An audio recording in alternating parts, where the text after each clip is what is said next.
दरम्यान बदलापूर प्रकरणातील शाळेत आता प्रशासक म्हणून 2 जणांची नियुक्ती करण्यात आली आणि दोन्ही अधिकारी आता शाळेत दाखल देखील झाले।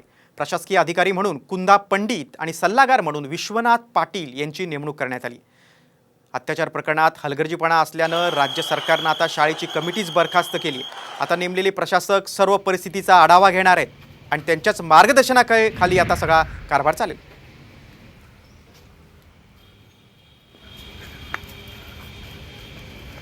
दरम्यान बदलापूर प्रकरणातील शाळेत आता प्रशासक म्हणून 2 जणांची नियुक्ती करण्यात आली आणि दोन्ही अधिकारी आता शाळेत दाखल देखील झाले। प्रशासकीय अधिकारी म्हणून कुंदा पंडित आणि सल्लागार म्हणून विश्वनाथ पाटील यांची नेमणूक करण्यात आली। अत्याचार प्रकरणात हलगर्जीपणा असल्यानं राज्य सरकारनं आता शाळेची कमिटीच बरखास्त केली।